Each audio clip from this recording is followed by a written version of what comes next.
Oy, hoy, hoy! Akala mo nakalimutan ko na kayong dalawa, ha? Hindi!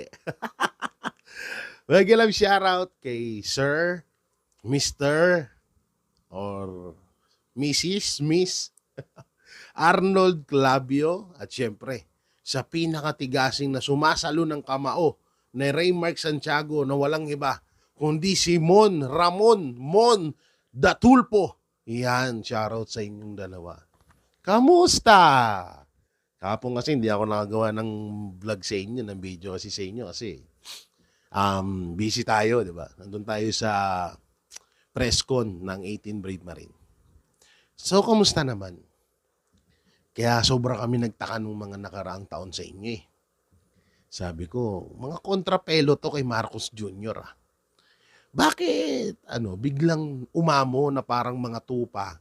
Umamo na parang mga basang sisiw sa administrasyong Marcos at todo tanggol pa sila. Kaya naman pala, ayon sa 18 Brave Marine, nakatanggap pala etong si Ramon Tulpo sa mali-malitang pera. At kasama dyan si Arnold Clavio. Kaya naman pala, kamakailan lang, ang daming post. Arnold Clavio, matungkol utang na, galing-galing. Di ba? Tapos sabi ng GMA ngayon, parang hindi daw muna sila ata magsasalita mapatungkol sa issue kay Arnold Clavio. Pero dito natin masusukat, no? Na bilang na lang sa daliri mo yung mga taong kahit anong panunuhol ng pera, ilang milyon man yan, hindi mo sila madadala. Sample, marami.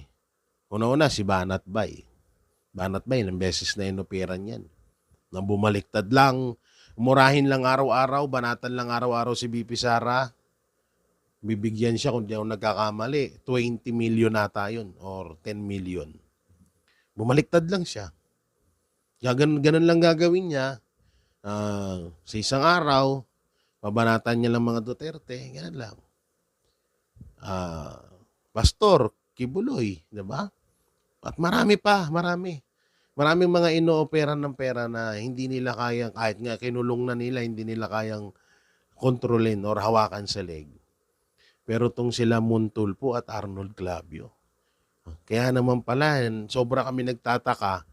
Kasi nakakapagtaka na ano kayang kinagalit ni Arnold Clavio sa Duterte at ano kayang kinagalit ni Ramon Tulfo